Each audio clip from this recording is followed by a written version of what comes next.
As people prepare to fly for the holidays, there are some things that you might be able to do to help you get to your destination on time or protect you if there's a problem.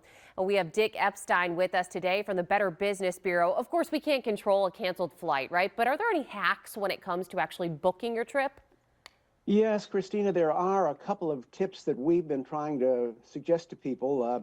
For example, if you're going, especially if you're booking for Christmas, book the earliest possible flight. For example, if you're leaving out of Detroit and there's 3 flights to Phoenix, try to book the morning flight, the first flight, because then if there's a problem with a cancellation, you've got some options. You could go with a later flight, you could change airlines.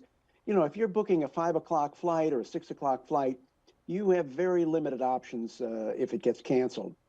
Another thing that I suggest is that people should have the airline app on their phone. I know that this is a big help for me when I travel, and it'll tell you everything. It'll tell you whether your suitcases are on the plane. It'll tell you when they're boarding. And of course, if there's a cancellation or a problem, it's a handy thing to reschedule a flight or see what options are out there. The alternative to that is getting on the phone and sitting for 2 hours trying to get through to somebody at the airline, and that doesn't go very well. Sure. Okay, well, the first tip there is very interesting and very similar to if you book a surgery or a doctor's appointment, right? You want to be the first one.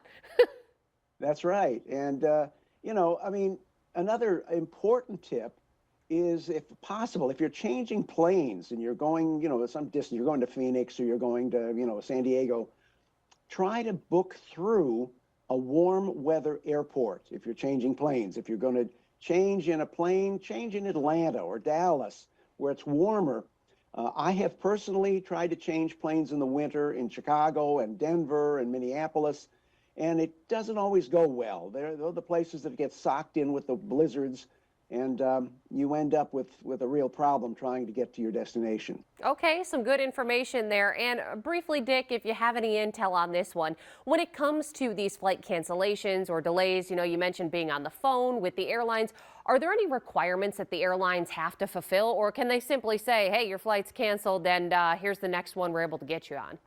Well, if it's a delay of more than 2 hours or if there's no way to get where you're going and it's a weather-related or a software-related failure, yes, they'll have responsibilities to maybe put you up for the night or feed you, give you vouchers and things like that.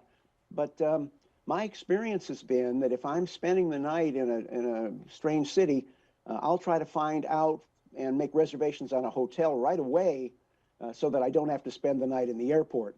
Because even a voucher is nice, but it doesn't take the place of a warm bed in a nice hotel somewhere. All right. Well, Dick, thanks so much for joining us today. We really appreciate it as people prepare to travel for the holidays. Some good, easy things to keep in mind. Well, thank you.